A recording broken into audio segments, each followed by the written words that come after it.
Alors, dans notre démarche, nous pensons qu'aucun développement véritable et durable ne peut se faire en Afrique si on ne prend en compte le rôle essentiel, n'est-ce pas, de la campagne, des villageois et des paysans. Donc, je vais donc ici adresser toutes mes salutations et surtout mes respects au peuple de la campagne, notamment ceux de la zone de Kaolack au Sénégal, ceux de la zone de Daokro en Côte d'Ivoire, ceux de la zone de Bitam, Mayumba au Gabon, ceux de la zone de Gidigis au Cameroun, ceux de la zone de Lubumbashi au Congo, ceux de la zone d'Ikom au Nigeria, etc.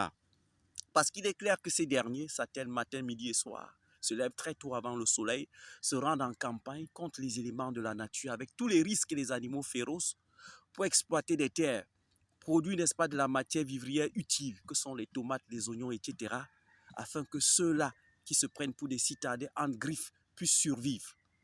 Alors, aucune nation ne peut produire, n'est-ce pas, des ingénieurs, des médecins, des enseignants efficaces si cette nation ne repose sur l'autosuffisance alimentaire. Parce que des individus qui ont faim ne peuvent être productifs en quelque façon que ce soit. Donc, il est important d'accorder, n'est-ce pas, une place de choix à ces derniers-là et un respect qu'ils méritent. Alors, il est question ici, n'est-ce pas, de parler de la place du village dans le processus de développement de l'Afrique. Qu'avons-nous fait de nos villages? Qu'avons-nous fait de nos campagnes? Si aujourd'hui le villageois est passé comme quelqu'un de ridicule, il me paraît tout à fait important, n'est-ce pas, de réactualiser et de présenter les faits sous un autre angle. Qu'est-ce qu'un villageois et qu'est-ce qu'un village? Et que pourrait être, n'est-ce pas, la place du village dans le processus de développement de l'Afrique? Alors, je m'en vais comme ça faire une lecture assez rapide, n'est-ce pas, de ce que c'est un village. Alors là, je vais donc ouvrir, avec tout le respect qui s'ensuit, le tiroir des ancêtres et des anciens, afin de leur donner l'autorisation de consulter un tant soit peu leur héritage, ce qu'ils nous ont laissé, leur legs.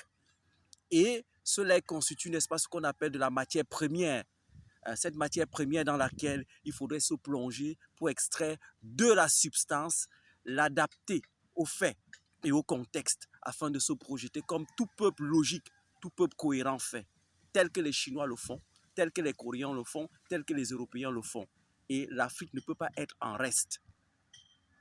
Alors, dans la tradition africaine, comment naissait un village? Lorsqu'un groupe d'individus atteignait ce qu'on appelait une taille critique, tout de suite le leader du groupe qui était appelé le chef constatait qu'en fait, les ressources disponibles dans un environnement bien précis ne permettaient plus, n'est-ce pas, de nourrir de façon efficiente la population. Et à partir de ce moment, il y avait des espèces de conclaves, c'est-à-dire des discussions en secret avec des notables. Et comme ça, un matin, l'un des frères du chef ou bien l'une des familles les plus puissantes de la communauté se détachait. Mais lors de ce détachement, il avait pris la peine de faire ce qu'on appelle une inspection des lieux. Et donc, il s'orientait dans une direction bien précise. Certains peuples qui étaient déjà suffisamment avisés sur les éléments de la nature et l'ordre cosmique suivaient la course du soleil. Parce qu'il ne faut jamais l'oublier, l'orientation de l'Africain à l'origine s'appuyait sur la dispersion des astres dans l'espace, c'est-à-dire les étoiles, la lune, etc.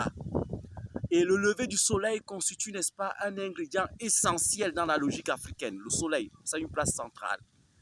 Et donc, en suivant la course du soleil très souvent, il prenait une orientation privilégiée.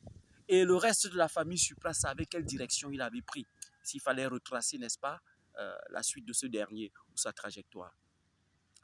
Une fois dans un espace géographique, il y avait un ensemble de critères qui étaient pris en compte. Premièrement, se rassurer qu'il y avait de l'eau disponible dans l'environnement. Parce que l'eau étant la source de vie, le corps humain étant constitué à près de 60% d'eau, parfois 70%, il était important d'avoir de l'eau. Donc, aucune civilisation africaine ne se développait loin de l'eau. Une fois qu'ils avaient repéré de l'eau, deuxièmement, ils cherchaient ce qu'on appelait de la terre arable, fertile pour l'agriculture. Parce que chez l'Africain, l'élément de base, c'était l'agriculture. À cela, on pouvait associer l'élevage pour les peuples assez développés. Certains y associaient plutôt la chasse lorsqu'il y avait une prolifération, n'est-ce pas, de proies. Une fois cet environnement délimité, les familles s'installaient. Et quand ils s'installaient, il y avait un élément fondamental qui était pris en compte, la question de la sécurité.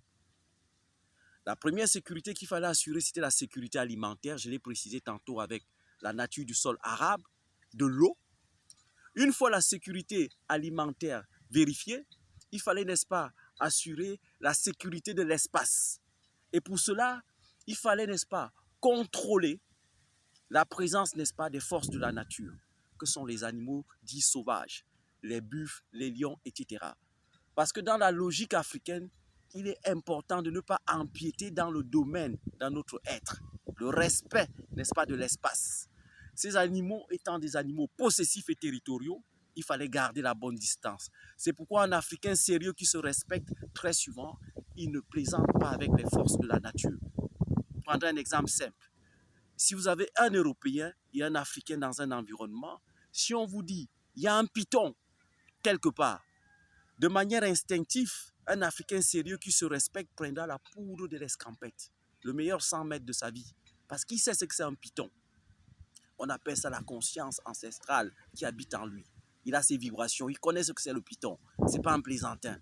Mais l'Européen qui n'a pas beaucoup expérimenté l'agression dans sa vie, des choses comme l'esclavage, il n'a pas connu, la maltraitance, tous ces éléments. Lui, c'est un esprit curieux plutôt. Il veut découvrir, c'est un esprit jeune. Quand on dirait un python, il aimerait voir à quoi ça ressemble. Parfois, il dit qu'il va faire des selfies, c'est beau. Parfois, il veut me l'amener à la maison.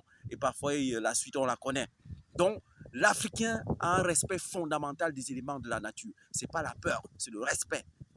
Et donc, une fois que cet environnement était aménagé, une fois qu'on avait respecté ces éléments, on vérifiait les cours d'eau où se trouve le lit du fleuve. Est-ce que ce fleuve-là s'inonde? Si oui, où construit pour ne pas empiéter, n'est-ce pas, dans le domaine des éléments de la nature? Parce que quand tu empiètes dans les éléments de la nature avec les limites qui lui sont définies, n'est-ce pas, sur le plan cosmique, tu es frappé. C'est la question de la loi. C'est pourquoi chez les Européens, parfois, lorsqu'ils veulent construire, ils croient qu'ils sont les maîtres de la nature. Et parfois, ils empiètent, n'est-ce pas, dans le domaine des eaux, ils empiètent dans le domaine des éléments de la nature. Et quand la nature reprend, n'est-ce pas, son autorité, vous entendez dire, voilà, il y a toute une ville qui a été rasée, et ils commencent à accuser le réchauffement climatique. Pas toujours, parce que très souvent, ils ne respectent pas les éléments de la nature. La nature est au-delà de tout. Donc, on ne peut imposer à la nature des lois. C'est la nature qui a ses lois, et c'est à toi, n'est-ce pas, de t'acclimater ou bien de t'adapter à cela. Donc, dans les villages africains, une fois que tout était bien structuré, il fallait donc un deuxième élément ou bien un troisième élément de sécurité, c'est-à-dire réguler le fonctionnement en interne. Et c'est pourquoi il fallait instaurer des lois et des principes, des vertus. Et donc, celui qui avait créé le village de facto devenait l'ancêtre du groupe. Et c'est aussi ça la naissance des clans. Et une fois dans le groupe, tous les êtres qui naissaient sentaient qu'il y avait un lien de connexion génétique. Donc, il y avait une question de sécurité, une question de respect, une question de proximité. C'est pourquoi très souvent, on ne trahissait pas le frère. Et quand cela était fait, très souvent, tu étais banni ou alors tu avais l'une des sanctions les plus sévères. C'est pourquoi, dans les traditions profondes anciennes, la traîtrise est extrêmement mal vue. Contrairement à l'Africain dit moderne aujourd'hui, qui a une âme de traître au moins à 90%, à une exception près bien sûr.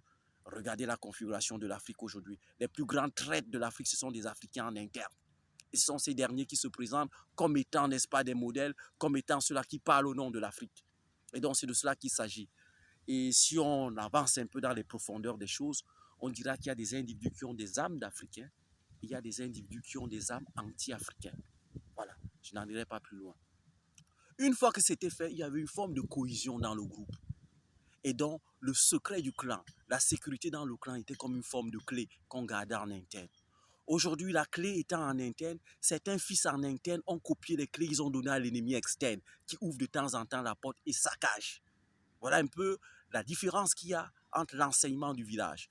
Et dans le village, pour la sécurité alimentaire, ils avaient instauré ce qu'on appelait la solidarité et le partage, puisque nous sommes liés sur le plan génétique quelque part, ou bien sur le plan social. Ça veut dire que l'élément fondamental, n'est-ce pas, du village en Afrique, c'est la solidarité. Chez les peuples chasseurs, lorsqu'on capturait un gibier, quelle que soit la taille, on faisait le partage, parce qu'on savait qu'il y avait suffisamment de gibier dans la forêt, et on pouvait encore en avoir suffisamment. Donc, la question de la solidarité, le partage. Et on se disait un tant soit peu, eh bien, si j'ai faim aujourd'hui, peut-être que demain, ce sera lui. Donc, si je pose un acte aujourd'hui, demain, je recevrai en retour. Donc, ces valeurs étaient distillées de manière naturelle dans la société, ce qui fait que l'enseignement que le village nous donne d'entrée de jeu, c'est un. Tout peuple suffisamment bien organisé doit veiller sur la question de la sécurité. Et cette sécurité doit être d'ordre alimentaire, cette sécurité doit être d'ordre du secret, de l'ordre de la sociologie, c'est-à-dire on doit être connecté entre nous, connaître l'espace qui est essentiel pour nous, mais aussi protéger l'espace et le territoire qui nous appartient. Non pas pour parler de la xénophobie ici, attention, mais juste pour dire que lorsqu'un individu est intrus dans cet espace-là, il faudrait qu'on soit sûr qu'il ne sera pas un facteur de déstabilisation. Mais les Africains d'aujourd'hui ont oublié, n'est-ce pas, ce grand enseignement du village qui montre à suffisance qu'en réalité, ce n'est pas tous ceux-là qui ont un sourire aux lèvres qui sont là pour votre bien. Et aujourd'hui, l'Afrique est saccagée, l'Afrique est détruite parce qu'on a perdu ses ingrédients essentiels. Donc, l'Afrique doit pouvoir décoller. Mais ce décollage est important si nous rentrons dans la matrice. La matrice, c'est l'unité de base qui a généré l'Afrique. Il n'existe aucun village en Afrique où l'élément d'association, l'élément de sociabilité, l'élément de communauté ne soit à la base. C'est en cela qu'on dit qu'il existe une Afrique. Nous ne sommes pas dans l'Afrique physique en tant qu'espace territorial, mais l'Afrique en tant qu'entité qui a été générée par des valeurs.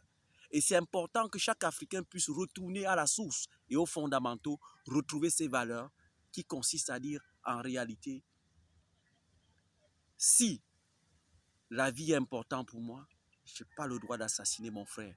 Ça, on s'adresse à Compaoré qui a assassiné Sankara le 13 octobre, dans 3 jours. Nous allons commémorer ce jour. Il est important de dire qu'en fait, si le développement se passe bien chez moi à cause de la paix, il est hors de question que je sois de connivence avec ceux-là qui veulent déstabiliser mon voisin. Et je tourne mon regard pour ceux-là qui pratiquent ces choses-là. Donc, à la jeune génération, nous disons, le village, ce n'est pas un conglomérat d'idiots qui n'ont pas de belles vestes, qui montent et qui descendent. Mais ce sont des personnes qui ont des valeurs tellement puissantes et c'est important de conjuguer avec ces derniers en commençant par les donner des infrastructures qui conviennent telles que les hôpitaux, des routes, etc. afin qu'ils continuent aussi à bénéficier des avancées entre griffes du modernisme et qu'ils puissent nourrir de manière convenable la ville afin, n'est-ce pas, qu'on puisse rester dans un équilibre assez intéressant. En cela, je dis que le villageois qui je suis vous salue et bien des choses à vous.